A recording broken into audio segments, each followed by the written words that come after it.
एमसीएलए जय मुसाहारि बिथाङा जेबो खामानि मावनो हायैनि थाखाय दिनै रायजो राजाफ्रा बिथांनि एगेन्स्टआव आन्दलन खालामनो गोनां जादों। बिथाङा होनदोंमोन बिपि एबा गभर्नमेन्ट गैया, बेवहाय पेकेज बुरजा फैया, आं इयारलि फैसाखौ बुरजा बाहायनो हाया, आंहा गोबां रायजो राजाफोरनो खोथा होनाय दं, बेखौ मावफुंनो थाखाय आङो दिनै गभर्नमेन्ट गोनां इउपिपिएल दोलोआव हाबहैबाय, बिटिआर सरकारनि जानानै खामानि मावसै आरो बेवहाय आङो 10 कौटि करि फैसा लानानै रायजोफोरनो पेकेज मोननानै रायजोफोरनो सहाय होनो हागोन बोरो दिनै बिनि सोमोन्दै दामाखा सावरायनाय जागोन गाइस। लोगोसे नैबे भिडिअ क्लिप्सखौ नोंथांमोना नायनानै लाग्रो।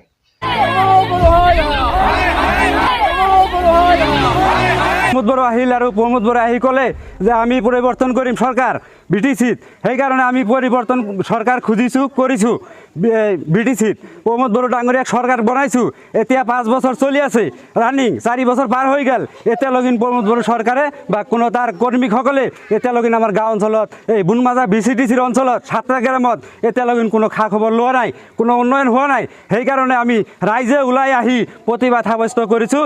এই চৰকাৰ সকলো চৰকাৰৰ ফালৰ পৰা সকলো চৰকাৰক আমি আহ্বান জনাইছোঁ যে আমাৰ ৰাইজক সুবিধা দিব লাগে, ৰাস্তা ঘাট কৰিব লাগে আৰু উন্নয়ন কাম কৰিব লাগে, দুখীয়া মানুহক ভালদৰে জীয়াই থাকিবলৈ যাতে সিহঁতে নিৰাপত্তা দিয়ে, এইটোৱে আমাৰ কথা। জয় মুছাহাৰীক ভোট দিছিলোঁ ডাঙৰ আশা লৈ বুকুত, আমি সকলোৱে ৰাইজে কিমান কষ্ট দুখ কৰি জয় মুছাহাৰীক জিকাইছোঁ।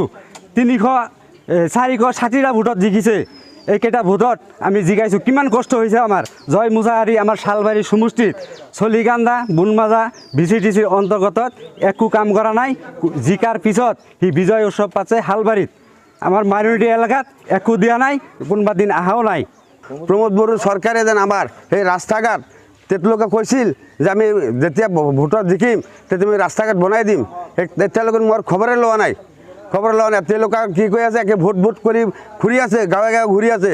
এতিয়া দৰকাৰ হ'লে মই এইটো অনুৰোধ কৰিছোঁ প্ৰমোদ চৰকাৰক যে আপোনালোকে যেন আমাৰ ৰাস্তা ঘাটটো ভালকৈ বনাই দিয়ে। সেইটো আমি জয় মুছাহাৰীক অনুৰোধ কৰিলোঁ যে আমাৰ ৰাস্তা ঘাট যেন মানুহ চলাৰ সুবিধা কৰি দিয়ে। আৰু সেইটো মই বাৰে বাৰে তাক অনুৰোধ জনালোঁ যে জয় মুছাহাৰী যেন আমাৰ ৰাস্তাটো ভালকৈ ধৰে বনাই দিয়ে। আমাৰ চলিকান্দা বিচিটিচিত 1 পইচাৰ কাম কৰা নাই।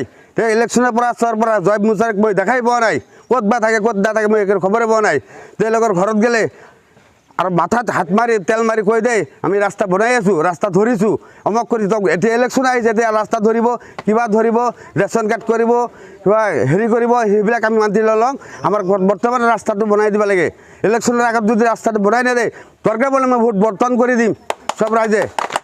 Hello everyone, once again welcome back to the channel. दिनैनि गोदान भिडिअ नोंथांमोन बयखौबो गोसो गोथारै बरायदों, लोगोसे आसा खालामो इसोरनि अननायाव मोजां दं।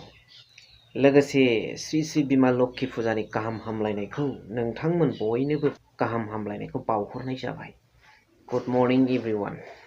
स' भिडिअ क्लिप्सआव खोनानो मोनबाय जाय बिथाङा रायजोफोरनि सिमां मिजिंखौ फुरा खालामनो होननानै गभर्नमेन्ट गैयैयाव थाला, गभर्नमेन्ट गोनाङाव थानानै, गभर्नमेन्ट गोनां दोलोआव इउपिपिएलआव थानानै पेकेज बुरजाखौ लानानै रायजोफोरनि गांनाय उखैनायखौ सुफुंसै, रायजोफोरनो खोथा होनायखौ सुफुंसै होननाय दिनै सासे एमसिएलएआ जेबो मावनो हायैनि, इउपिपिएलआव थांखांनायनि उनाव जेबो मावनो हायैनि, गभर्नमेन्टआव थानायाव जेबो मावनो हायैनि, गभर्नमेन्ट गैयालासिनो बिपिएफआव दंमोनब्ला बे आलादा खोथामोन, आरो बिपिएफआ जुदि सरकार सालायनानै मावनो हायाखैमोनब्लाबो बे आलादा खोथामोन।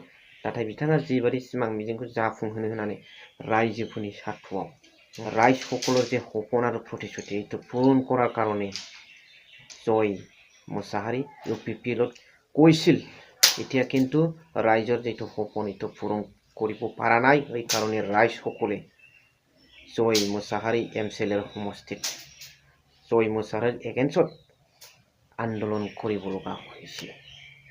खोथाया बे नङा होमबा, आन्दलननि उद्देश्यआ बे, मानो होनबा उन्नति डेभेलपमेन्टखौ बिथांमोना जाबादि होदों बेबादि होनांगौ, मावनांगौ। 1 नाम्बार थगायनायखौ मानो बे इउपिपिएल दोलोआव थांब्ला मानो थगायहैनो हायो?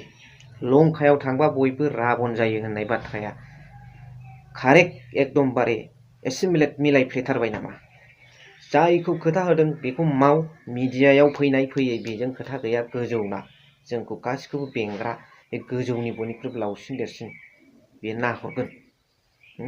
गासिबजोंबो नों गेलेनो हायो रायजो राजाखौबो थगायनो हायो नोंनि भटार्सखौबो थगायनो हायो नोंनि पार्टिनि मानसिखौबो थगायनो हायो नाथाय मालाबाबो गोजौनिजों गेलेनो नाङा गोजौनिखौ थगायनो नाङा खोथाया बे दा दिनै सोराङाव फैबाय नोंथांनि खोथा होनाय सिमां रायजो राजानि सिमां मिजिंखौ आसा होनायफोरखौ जाफुंहोनो थाखाय इउपिपिएल आव हाबफैनाया पेकेज बुरजा मोननाया मा सोथुमजोबखानानै लाखाबाय नामा नेक्स्टआव गभर्नमेन्ट फैनाय नंला साननानै होदो जाय खोथाखौ नोंथाङा प्रतिश्रुति आपनि दिसिले राय सकलर हन्मुखत बेथ' पुरन करब आगत नों मिडियायाव खामानि मावनाया मिडियायाव नुजा दा नुजा नोंना खामानि मावनाया मावबाय थालांबानो जायो दा नोंखौ जों मिडियायाव नुवाखैबाबो मावदों सानदोंमोन सिगाङाव नाथाय दिनैनि समाव मिडियायाव नुजाबाय आन्दलन खालामनो गोनां जाबाय नोंनि समस्थिनि रायजो राजाफ्रानो अब्ला नों सासे failure leader we will consider Jay Musahari as a failure leader of the BTR जायनि जाहोनाव